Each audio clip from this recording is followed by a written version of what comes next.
When you look at a car, you generally consider its looks, power, and torque figures. It's probably safe to assume that most of us spend very little time thinking about a car's braking ability, and undoubtedly many of us barely considered what a car will do to help in an emergency stop. You may have seen ABS, EBD or BA mentioned somewhere in a brochure or a car advertisement. These are all the cutting-edge car braking technology. ABS known as anti-lock braking system. EBD is electronic brake force distribution system. And BA known as braking assistance. Almost all of us are aware of such terms, but only a handful knows what exactly they mean, and how exactly they strengthen the safety department of a vehicle. Their functionality is completely different from that of the regular brakes, and these are considered much safer for the occupants. These features are present in a number of vehicles from the hatchback, sedan, compact SUV, and multi-purpose vehicle segments of the domestic market.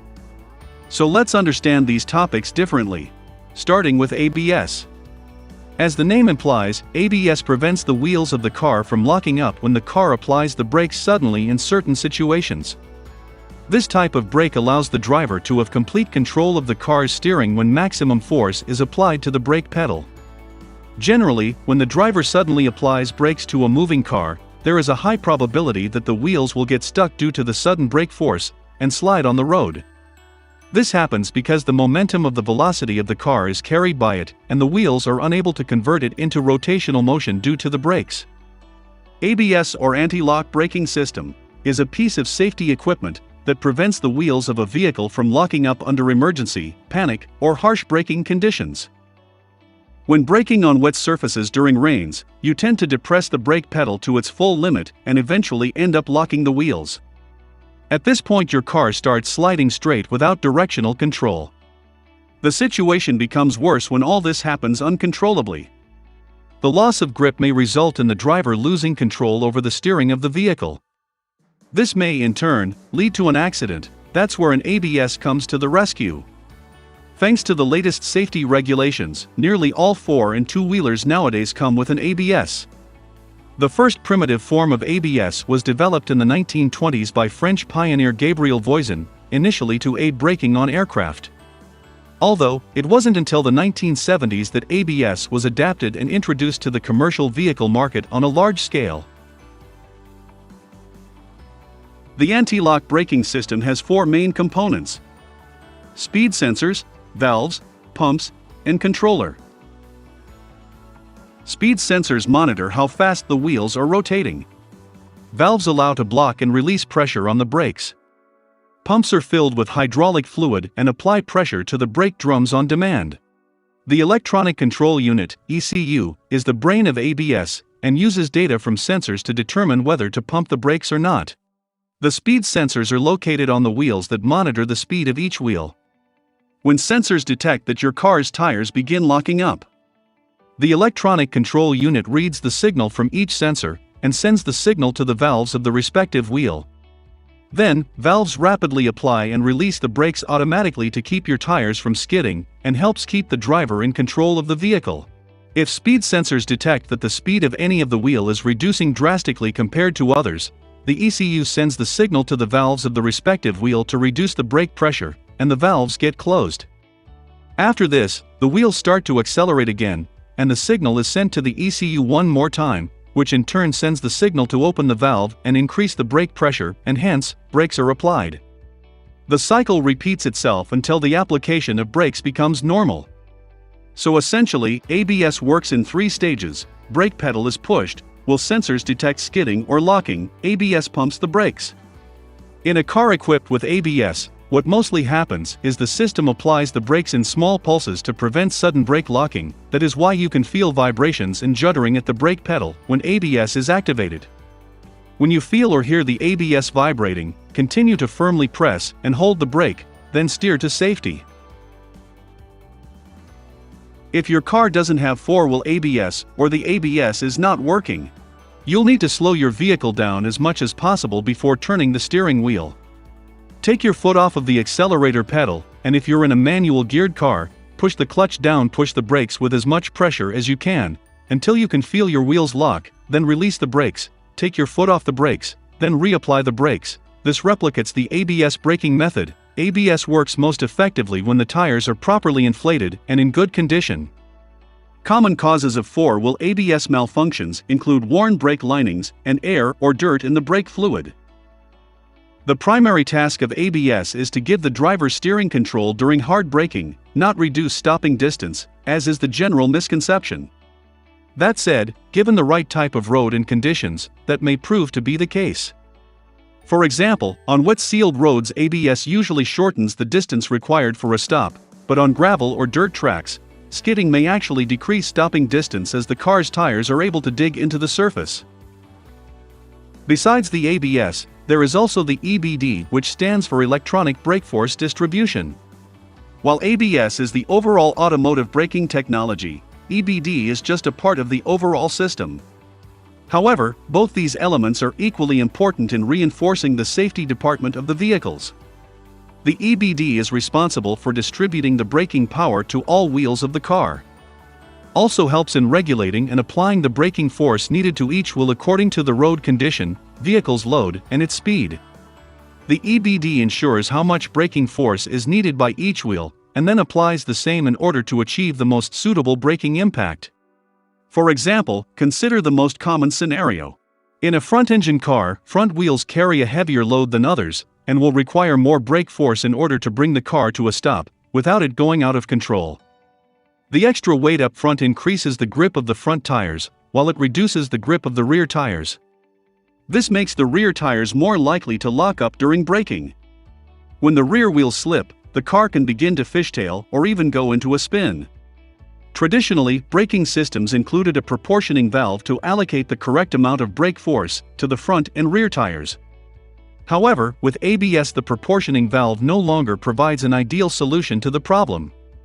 EBD is based on the principle that not every wheel needs to put forth the same effort into bringing the car to a stop. That means an EBD system can not only detect how much weight is being supported by each wheel, but change the amount of braking power sent to each wheel on an instant-by-instant basis. When a car slows down, its weight shifts forward. In a front-engine car, this is where the EBD comes in. With EBD, an ECU determines the slip ratio of each of the tires individually.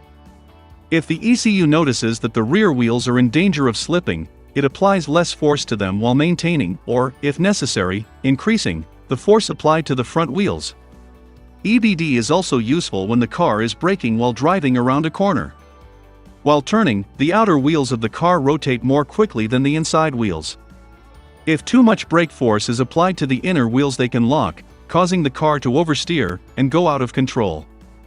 EBD can sense the slippage of the inner wheels and reduce the brake force on those wheels, without reducing the force on the outer wheels. A number of vehicles, such as Honda, Volkswagen and Nissan cars, have these features as standard.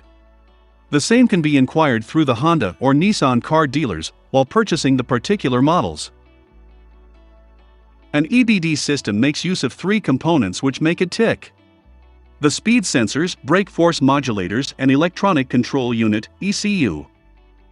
The speed sensor not only calculates the speed of the car, but it also calculates the speed of the engine. One of the scenarios can be that the speed of the wheel might not be the same as the speed of the car. Such a situation can lead to the wheels skidding. The speed sensors calculate the slip ratio and relay it to ECU. Electronic control unit. It is a small chip which collects the data from the speed sensors in each wheel and uses the data to calculate the slip ratio. Slip ratio is the difference between the speed of the car and the rotation of the tire.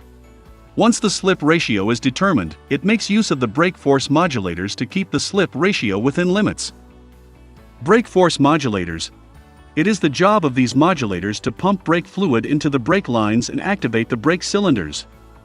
The brake force applied on each wheel can be modulated.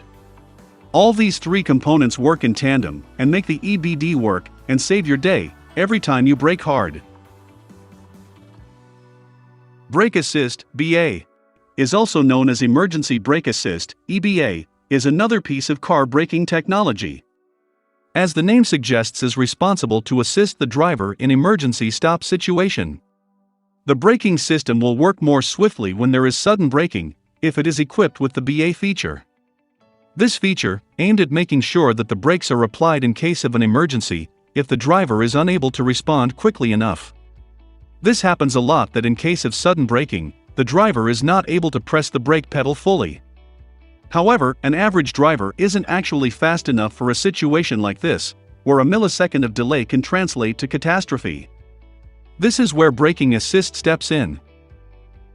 With brake assist, the electronics sense the speed and force with which the driver pressed on the brake pedal, and apply additional pressure on the pedal for full braking.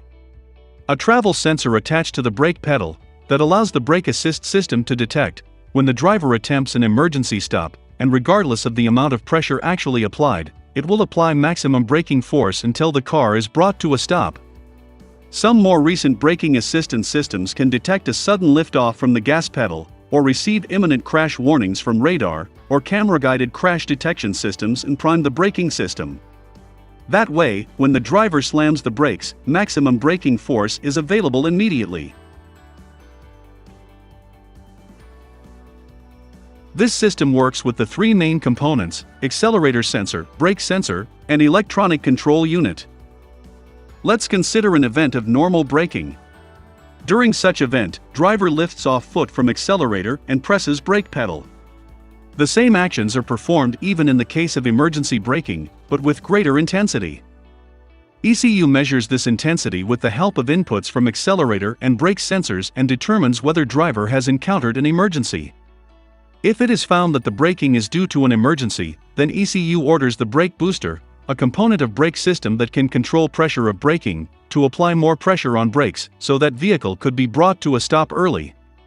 Of course, the system takes care that the pressure applied is always optimum. Undoubtedly, this system is very useful in reducing the stopping distances during emergencies as it applies optimum brake force almost instantly. Also, this system has helped saving many lives by avoiding accidents. Mercedes-Benz is the first manufacturer to offer this system as a standard feature on all its vehicles since year 1998. So what do you think about these braking systems? Are they good? What braking system do you drive a car with? Tell me in the comments. Did you know that there are many different types of tires available which differ according to the season? Watch this video and find out.